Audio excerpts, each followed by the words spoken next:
Well, Mags, it's been a long season, lots of ups, lots of downs, I think, but for one final time, how's the squad feeling ahead of Surrey?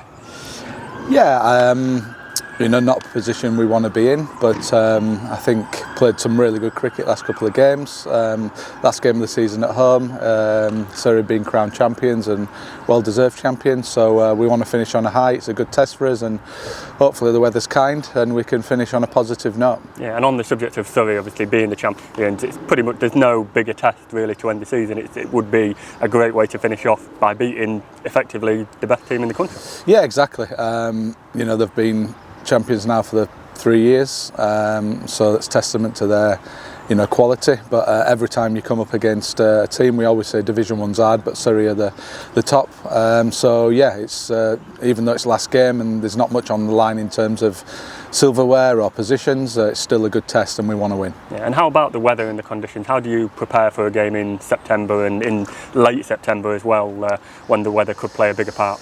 Yeah, it's not been great leading up to it, and I believe the first 2 days are not good, but all you can do is, as we mentioned a couple of years ago, be ready when you start. There's going to be a lot of start and stopping, and it's normally the teams who deal with that the best, so it's more mindset than skill. So yeah, look, I mean, both teams are experienced in that. It's 10:30 start, so you've got to deal with that as well. The light can come in pretty quickly towards the end of the day, so all them kind of things, but most teams now are experienced in that, and as I said, it's just about dealing with the stoppages. Yeah. And we certainly come into this game on the back of quite a really good run, back-to-back innings victories. How pleased have you been with the intensity shown over the last 2 rounds?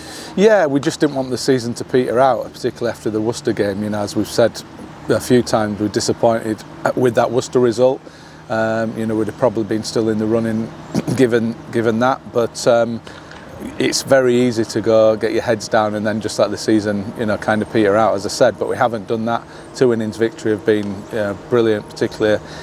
We haven't had a great record at Edgbaston, but we've won convincingly the last 2 weeks, and want to continue that over the next 4 days. Yeah, and obviously we had one very notable moment up at Edgbaston as well, Jeremy Porter reaching 500 first-class wickets for the club, the first man in nearly a quarter of a century to do that. I'm sure you've spoken a lot about Jamie over the years, but give us a word on him and how vital he is to this team.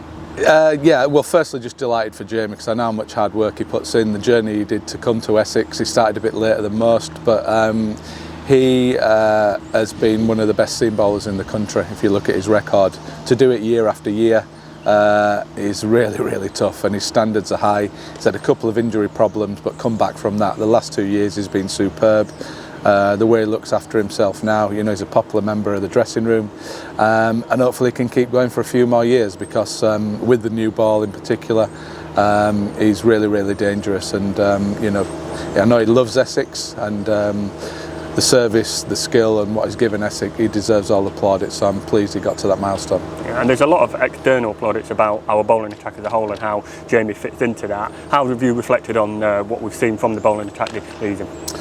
Yeah, well, I think if you look at the numbers, I think the 5 bowlers, Snates, Sammy Cook, Ports, Critch and Harmy, are all up there in the wicket-taking chart, so they've been phenomenal, really.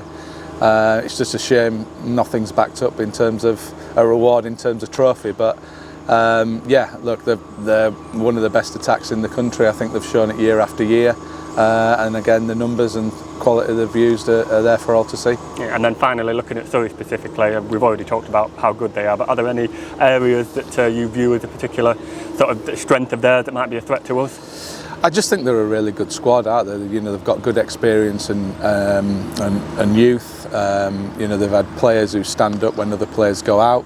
So yeah, I think they've got a lot of bases covered. And when you get confidence as a team and momentum, it's difficult to stop, and they've had that. So it's up to the rest of us around the country to get better, do something about it, and take up the challenge.